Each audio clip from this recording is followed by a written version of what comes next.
আসসালামু আলাইকুম রহমতুল্লাহি ওবারাকাতুহ।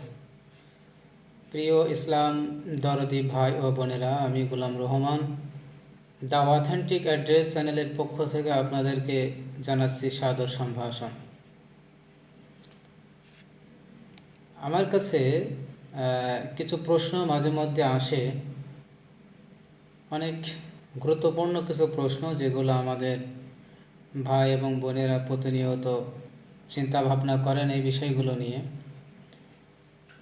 তো তার ভেতরে আমাদের কাছে একটা গুরুত্বপূর্ণ প্রশ্ন আসলো, সেটা হলো যে একজন ভাই প্রশ্ন করেছেন, আমার মাঝে মাঝে মনে হয় যখন আমি মারা যাব তখন আসলে কবরে একাকী কিভাবে থাকব। এই যে চিন্তাটা আসলে ভালো চিন্তা নাকি খারাপ চিন্তা। তো এই ব্যাপারে আমার ভাই জানতে চেয়েছেন। এই ব্যাপারে কুষ্টিয়া ইসলামিক ইউনিভার্সিটির দাওয়া অ্যান্ড ইসলামিক স্টাডিজ বিভাগের অধ্যক্ষ ছিলেন জনাব মোহাম্মদ খন্দকার আবদুল্লাহ জাহাঙ্গীর রাহিমাহুল্লাহ স্যারকে বাংলাদেশের প্রত্যেকটা মানুষ, যারা ইসলাম প্রিয় মানুষ, তারা সবাই থেকে চিনে থাকবেন।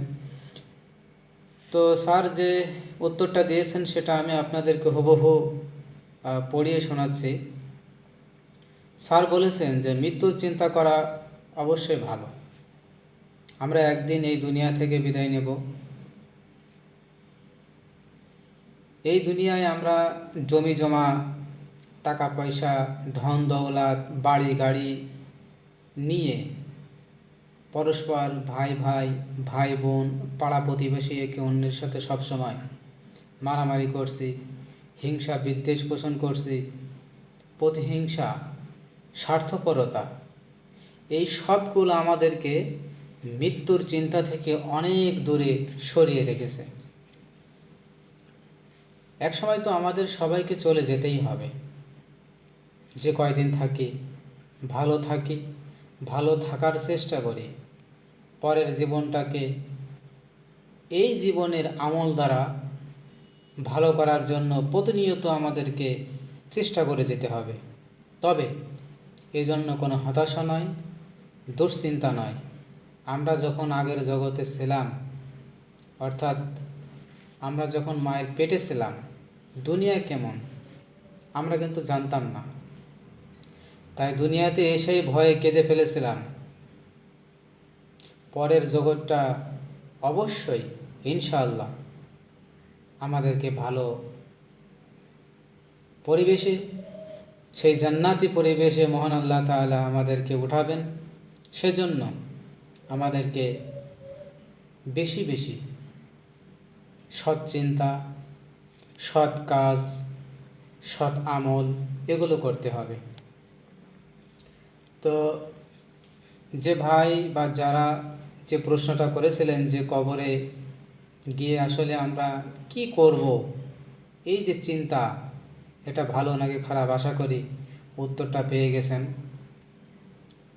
আমরা মুসলিম, আমরা সৌভাগ্যবান জাতি। যারা বিধর্মী তাদের জন্য কোরআন পুরো মানব জাতির জন্য হৃদায়তের আলোকবর্তিকা। তো যেহেতু আমরা অনেক ভাগ্যবান, কারণ মুসলিম পরিবারেই আমাদের জন্ম হয়েছে, অন্যদের মতো ইহুদি, বৌদ্ধ বা খ্রিস্টান পরিবারে আমাদের জন্ম গ্রহণ করতে হয় নাই। তো আমরা প্রথমেই মহান আল্লাহর পাকের দরবারে অবনত চিত্তে সেজদায় লুটিয়ে পড়ি এবং তার প্রশংসা করি আলহামদুলিল্লাহ যে তিনি আমাদেরকে একটি মুসলিম সম্ভ্রান্ত পরিবারে পাঠিয়েছেন। আমরা আমাদের জীবনে চলার পথে অনেক ভুল করে থাকি, অনিচ্ছা সত্ত্বেও অনেক পাপ করে থাকি। আল্লাহর কাছে বারবার শুধু কায়মন বাক্যে এই প্রার্থনা, মালিক যেন আমাদের ভুল ত্রুটিগুলো মার্জনা করে দিয়ে আমাদের ভালো কাজগুলো কবুল করেন। আর কবরে ভালো থাকার ব্যাপারে যেহেতু প্রশ্নটা, সেহেতু বলাই যায়, আমার প্রিয় ভাই বন্ধুর উদ্দেশ্যে বলবো, আপনারা একটা জিনিস বারবার করার চেষ্টা করবেন এবং রেগুলার করার চেষ্টা করবেন। সেটা হলো প্রতি রাতে ইশার নামাজের পরে সূরা মুলক তেলাওয়াত করে ঘুমাবেন। হাদিস শরীফে এসেছে এই সূরা মুলকই কবরের আযাব থেকে কবরবাসীকে হেফাজত করে থাকে। তো আমার চ্যানেলে যারা নতুন আছেন, দ্য অথেন্টিক অ্যাড্রেস, এটি ইসলাম প্রসারের স্বার্থে আপনারা সাবস্ক্রাইব করে পাশে থাকবেন।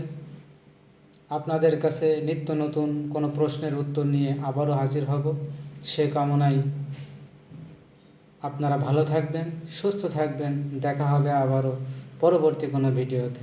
আসসালামু আলাইকুম ওয়া রাহমাতুল্লাহি ওয়া বারাকাতুহু।